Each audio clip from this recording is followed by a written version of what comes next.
রাসূলুল্লাহ সাল্লাল্লাহু আলাইহি সাল্লামের ভালোবাসা যদি কেউ, মহব্বত যদি কেউ বাড়াইতে চায়, আমার খুলনার হজরত, বাংলাদেশের একজন শ্রেষ্ঠ বুজুর্গ আরেফ বিল্লাহ হজরত মাওলানা মুফতি নুরুল আমিন সাহেব হজরত দামাত বারাকাতুহুম বলেন, নবীর ভালোবাসা যদি কেউ বাড়াইতে চায় তাকে 5টি আমল করতে হবে। কয়টা আমল? আবার বলেন, কয়টা আমল?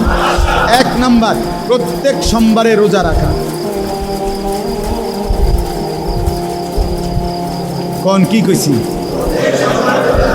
একেবারে আল্লাহর কসম এই মসজিদের মিম্বরে বসে বললাম, আপনার পৃথিবীর যেই কোনো লাইনের আলেম আপনি জিজ্ঞাসা করে দেখেন, নবীজি সারা জীবন সোমবারে রোজা রাখছেন কিনা, আজকে জিগান। যদি কোনো আলেম বলে রাখে নাই, তো আমার বিচার হইব কোম্পানিগঞ্জ বাজারের স্ট্যান্ডে, তাহলে আমার বিচার হবে। এখন বললাম আমি, এই যে রেকর্ড করা আছে এই কথা, এই যে ক্যামেরাতে, আমার বিচার হবে। আপনারা যেই বিচার আমি মাইনা নেন। রাসূলুল্লাহ সাল্লাল্লাহু আলাইহি সাল্লাম প্রত্যেক সোমবারে রোজা রাখেন। নবীজিকে জিজ্ঞেস করছে, ইয়া রাসূলুল্লাহ সাল্লাল্লাহু আলাইহি ওয়াসাল্লাম, আপনি সোমবারে রোজা রাখেন কেন? সাহাবীরা জিজ্ঞাইছে। নবীজি বললেন 2 কারণে। কয় কারণে? 1, সোমবারে আমি মিলাদুন্নবী পালন করি। হ্যাঁ, না এটাই 1 নম্বরে, এটাই সোমবারে আমি কি পালন করি? মিলাদুন্নবী পালন করি। আর সোমবারে আমার উপরে কোরআন নাযিল হয়েছে। এই দুটো, প্রত্যেক সোমবারে আমি মিলাদুন্নবী পালন করি আর প্রত্যেক সোমবারে রোজা রাখি। দ্বিতীয় কারণ, আমার উপরে কোরআন নাযিল হয়েছে। ফিহি বুলিত্তু ওয়া ফিহি উনজিলা আলাইয়া। নবীজি বলছে, সোমবারে আমি জন্মগ্রহণ করেছি, যে জন্য এই জন্মগ্রহণ করার কারণে আমার মিলাদ সোমবারে, আমার জন্ম সোমবারে, এই জন্য আমি সোমবারে রোজা রাখি এবং সোমবারে আমার উপরে কোরআন নাজিল হয়েছে, এই জন্য আমি সোমবারে রোজা রাখি। রাসূল সাল্লাল্লাহু আলাইহি সাল্লাম আজীবন নিজের মিলাদ পালন করছেন প্রত্যেক সোমবার। বছরে 1 দিন না, বছরে 1 মাস না, প্রতি বছর 52 সপ্তাহ মিলাদুন্নবী নবী পালন করছেন। প্রত্যেক সোমবারে রোজা রাইখা নবী একে তো পালন করছেন প্রতি সোমবারে 52 সপ্তাহ, দ্বিতীয়ত হইল না খাইয়া তিনি নিজের মিলাদ পালন করছেন না খেয়ে, আর আমনে পালন করছেন খাইয়া। আচ্ছা, খাইতে থাকেন, আমরাও চলতে থাকি, ফায়সালা হবে ইনশাআল্লাহ হাসরের ময়দানে। সেখানে নবীর সামনে আমরাও দাঁড়াইবেন, আমিও দাঁড়াবো ইনশাআল্লাহ, একসাথে দাঁড়াবো দুজন, মনে রাখি, একসাথে কথা হবে। জিগামু আমিও, জিগাবেন আমনিও, যে হে আল্লাহর রসুল, সোমবারে আমনে আপনার মিলাদের কারণে রোজা রাইখা পালন করলেন আর আপনার উম্মতের জন্য খাইয়া পালন করার অনুমতি দিলেন, এটাই কি আপনার উদ্দেশ্য ছিল কিনা? আমনে এখন ক্লিয়ার করেন, বলেন। প্রত্যেক সোমবারে কি রাখা বলেন না? রোজা। আলহামদুলিল্লাহ, আল্লাহর দয়া শুকরের জন্য বলি, আমি এই সোমবারেও রোজা রাখছি, গত সোমবারেও রোজা রাখছি, আগের সোমবারেও রোজা রাখছি। আমার শায়েখ আল্লামা মুফতি মুশতাকুন নবী সাহেব সারা বছর সোমবারে রোজা রাখে। আমার খুলনার শায়েখ আল্লামা মুফতি নুরুল আমিন সাহেব, আমি নিজ চোখে দেখছি সারা বছর তিনি সোমবারে রোজা রাখে। আমার মাদ্রাসার উস্তাদরা সারা বছর সোমবারে রোজা রাখে। আপনি এখন গিয়ে জিজ্ঞাসা আছেন ময়নামতি সাহেবের বাজার, গরু বাজারের পশ্চিমে বড় ছাত্ররা রোজা রাখে। তাহলে 1 নাম্বার, রসুলের ভালোবাসা বৃদ্ধি হবে কি করিলে? কি বারে? আজকের থেকে নিয়ত করে বলেন ইনশাআল্লাহ, হিম্মত করে বলেন ইনশাআল্লাহ। হ্যাঁ, ভালোবাসবেন অনুসরণের মাধ্যমে। 2 নাম্বার, সকালবেলা ঘুম থেকে উঠে রাত্রিবেলা ঘুমানো পর্যন্ত জীবন চলার পথে আমরা যখন যা করি সেই জায়গায় আমাদের নবী সাল্লাল্লাহু আলাইহি সাল্লামের শেখানো দোয়া আছে, আছে কিনা কোন? ঘুম থেকে উঠে নবীজির শেখানো কোনো দোয়া আসেনি? আলহামদুলিল্লাহিল্লাযী আহইয়ানা বা'দা মা আমাতানা ওয়া ইলাইহিন নুশুর। ঘুম যাওয়ার সময় দোয়া কি? আল্লাহুম্মা বিসমিকা আমুতু ওয়া আহয়া। খানার আগে কোনো দোয়া আসেনি? আছে। খানার পরে দোয়া আসেনি? আলহামদুলিল্লাহিল্লাযী আত'আমানা ওয়া সাকানা ওয়া জাআলানা মিনাল মুসলিমিন।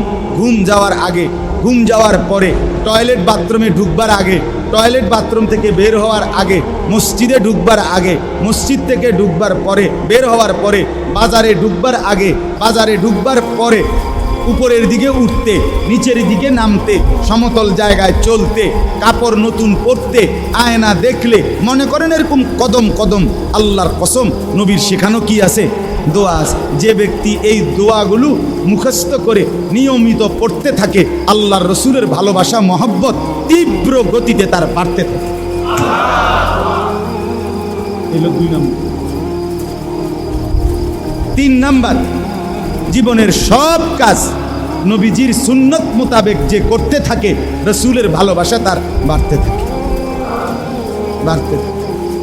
পাকিস্তানের বিশ্ববিখ্যাত বুজুর্গ হযরত মাওলানা ডাক্তার আব্দুল হাই আরিফি রহমতুল্লাহ আলাইহি তিনি বলছেন, আপনি যখন আপনার কোলের বাচ্চাটাকেই কোলে নিবেন, তখন 1 সেকেন্ড, 1টা সেকেন্ড, 2টা সেকেন্ড একটু শুধু চিন্তা করবেন যে কোলের বাচ্চাটাকে এখন আমি আদর করব, চুমা দেব, বুকে জড়ায়া ধরবো।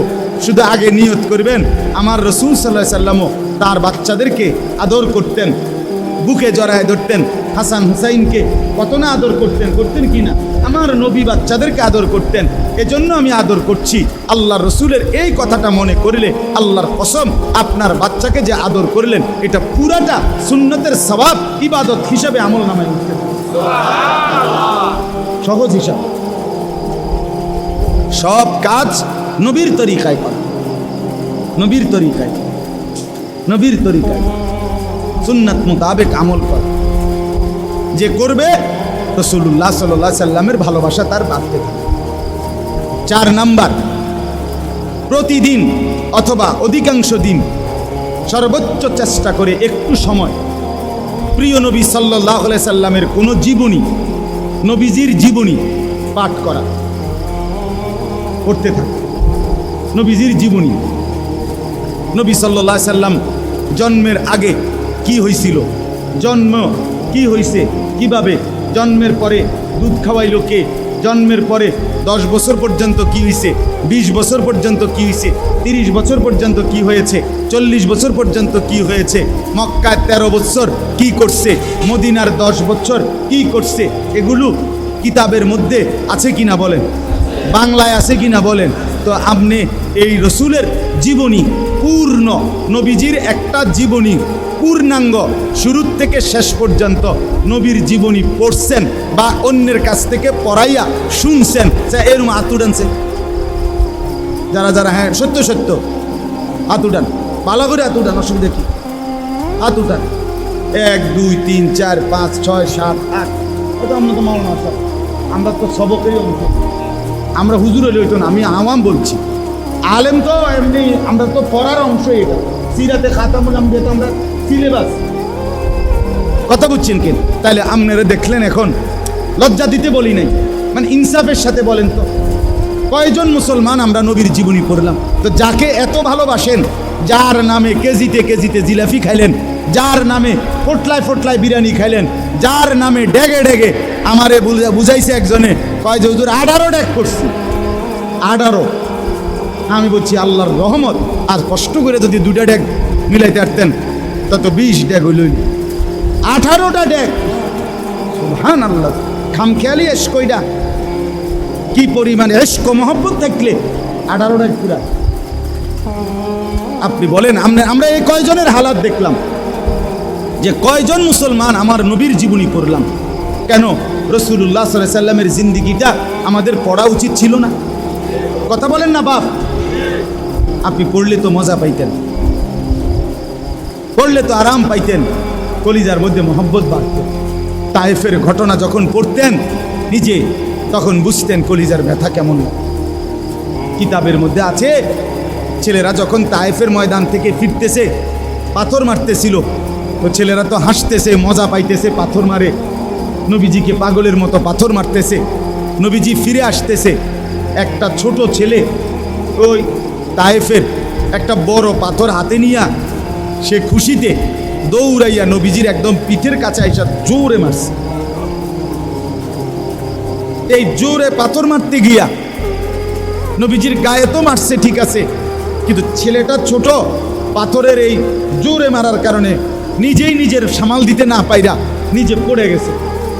ছোট বাচ্চা যে পইরা গেছে, আরে ওই দূরের থেকে যেই ছেলেরা পাথর মারতেছে অজরে, এদের পাথর এবার ছেলেটার গায়ে আইসা পড়তেছে। ওই এনা পইরা গেছে এনে। এই নবীজির সাথে সাথে বাচ্চাটা যখন চিৎকার দিয়ে উঠছে, ওই তাদেরই লগের ফুলাইনের পাথরের আঘাতে আল্লাহর কসম, আল্লাহর নবী চেহারা মুবারক পিছন দিকে ফিরাইয়া দৌড়াইয়া গিয়া ওই বাচ্চাকে বুকে জড়াইয়া ধইরা ছেলেদেরকে বলছে, বাপ তোরা যত পার আমার পিঠে পাথর মার, তোদের এই মাসুম বাচ্চার গায়ে মারিস।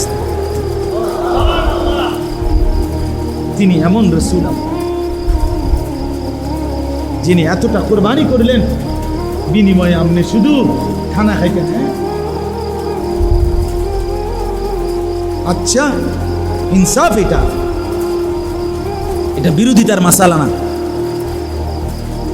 হুজুর এই তরিকার, আমরা হে তরিকার না বাপ, এর জন্য কসম বলি নাই, এ তরিকার লেগে বলি নাই, বিরোধিতার নিয়তে বলি নাই, আপনারে আমার পক্ষে নেওয়ার জন্য বলি নাই। বলেন নবীজির জীবনী। হযরত মৌলানা তারেক জমিল সাহেব বলেন, তায়েফে যখন ছেলেরা অঝরে পাথর মারছে, নবীজির পবিত্র দেহ থেকে লাল রক্ত যখন পড়ছে, তো 7 আসমানের ফেরেশতারা চিৎকার করে কাঁইদা উঠছে, কেঁদে উঠছে আল্লাহর কাছে, আল্লাহ এটা তো আপনার বন্ধু, হচ্ছেটা কি মাওলা? আপনার বন্ধুকে রক্তে জর্জরিত করছে, আপনি সইতেছেন কেমনে? আপনি দেখছেন কেমনে মাওলা? রব্বুল আলামিন ফেরেশতাদেরকে বলছেন, ফেরেশতারা আমি পৃথিবীবাসীকে, আমার বান্দাদেরকে সবক দিলাম দ্বীনের জন্য, ইসলামের জন্য, কোরআনের জন্য।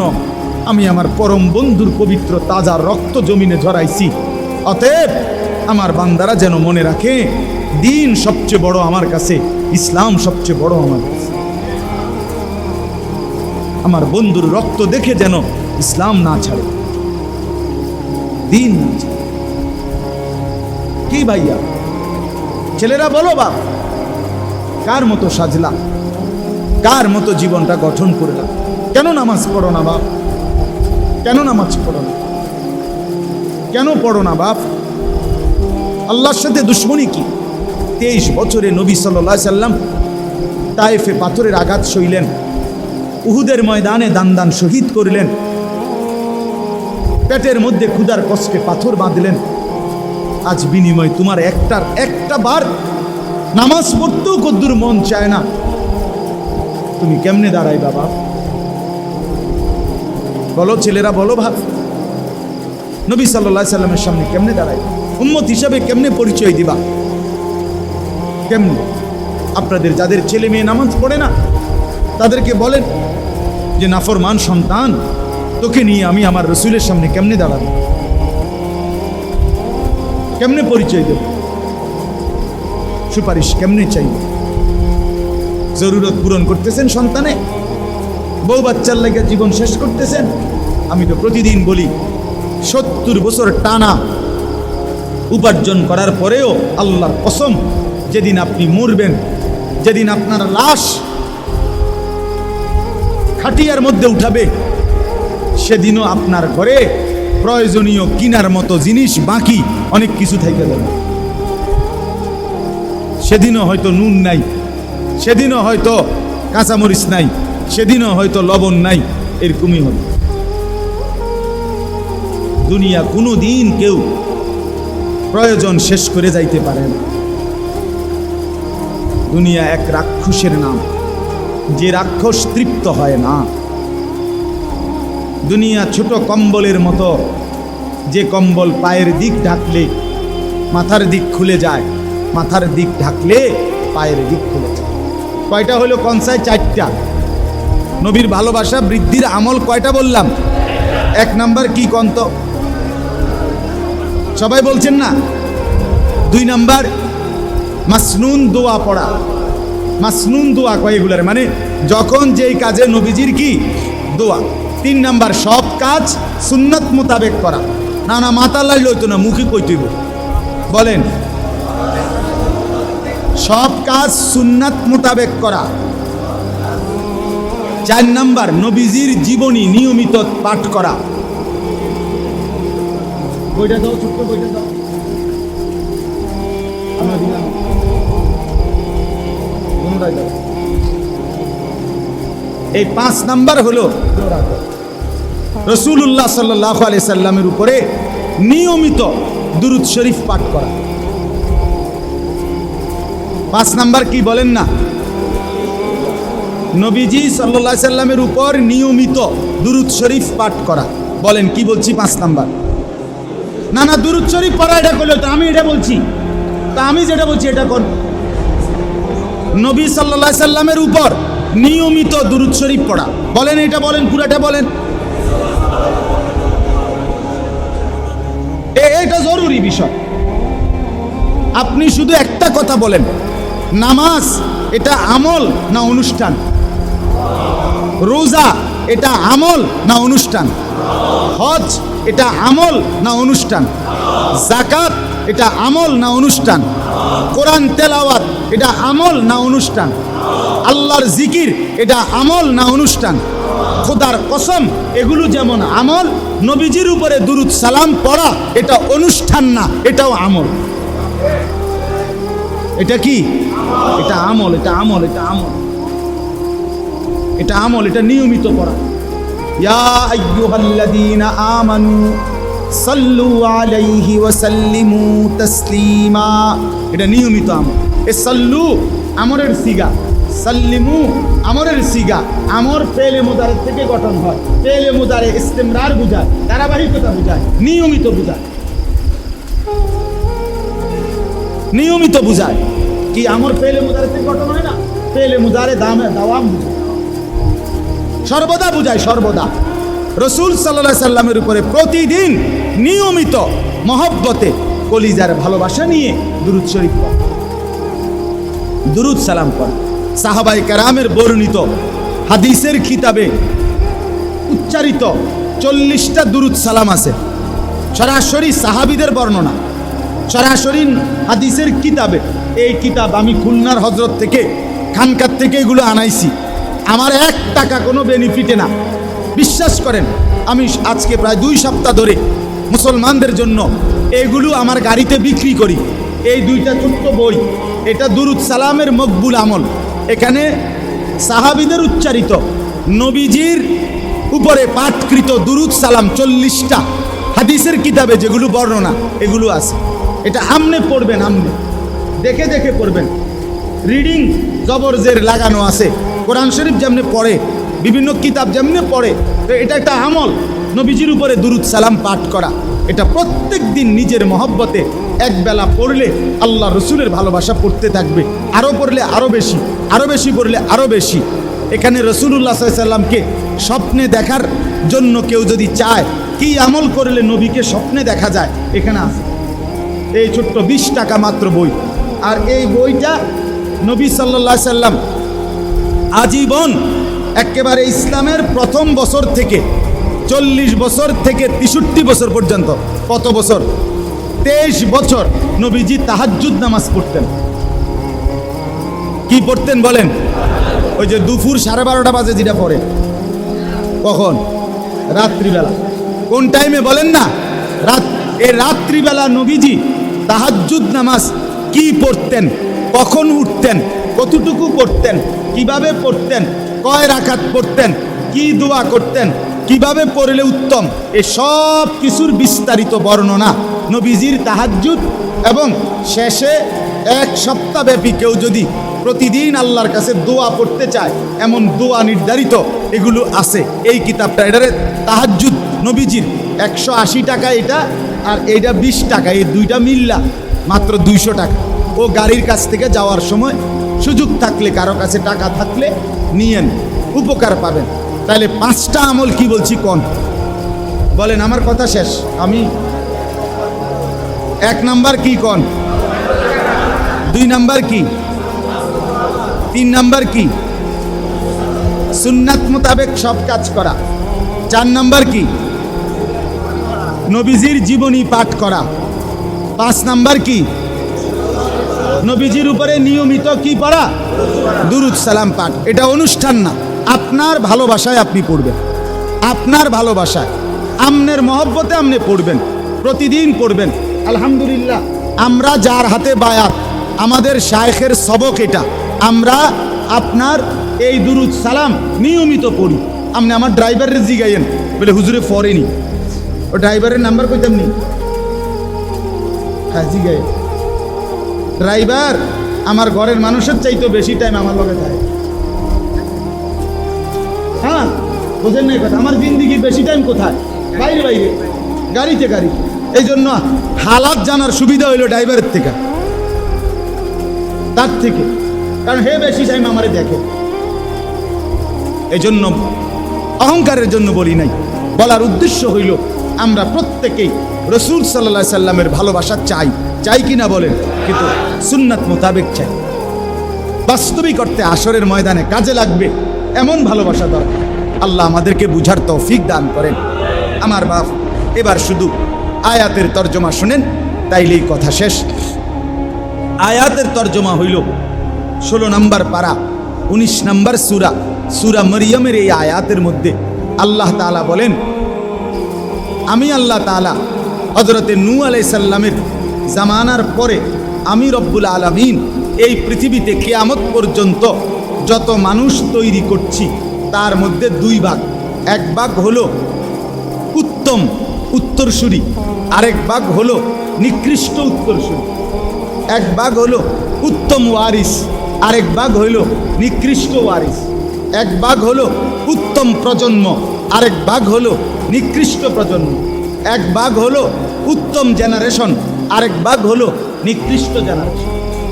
আল্লাহ বলেন আগের আয়াতে 59 নম্বর আয়াতের আগের আয়াতে আছে উত্তম জেনারেশন কারা, সর্বযুগে উত্তম প্রজন্ম কারা? তারা যারা আমি আল্লাহর আয়াত, আমার নাম যখন শুনে তখন সেজদায় পড়ে যায় এবং কাঁদতে থাকে।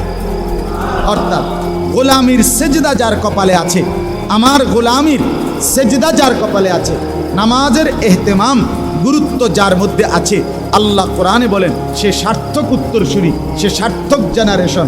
আর এরপরে আল্লাহ বলেন ফাখালাফা মিন বাদিহিম খালফুন, এরপরে আসবে প্রত্যেক যুগে নিকৃষ্ট উত্তরসূরি।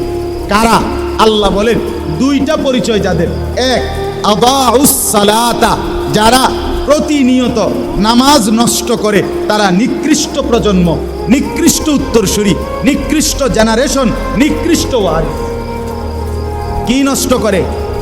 আরে বলেন না, কি নষ্ট করে? হ্যাঁ, মুসলমান পরিষ্কার। যার ফুত নামাজ পড়ে না, আপনি এটা কি বংশধর রেখে যাইতে আছেন আপনি বুঝছেন। যার মেয়ে নামাজ পড়ে না, আপনি কি ফ্যামিলি রেখে যাইতে আছেন আপনি মনে রাখেন। কোরআনে সোজা হিসাব, এটা নিকৃষ্ট। আল্লাহ কোরআনে বলছে এটা মন্দ উত্তরসূরি, এটা নিকৃষ্ট উত্তরসূরি। আদাউস সালাত, 1 নাম্বার যে নামাজ নষ্ট করে। 2 নাম্বার ওয়াত্তাবাউস শাহওয়াত, যে সব কাজে নিজের মনের চাহিদা, নিজের খেয়াল খুশির অনুসরণ করে। আমার মনে যা চায়, আমার মনে যা চায়।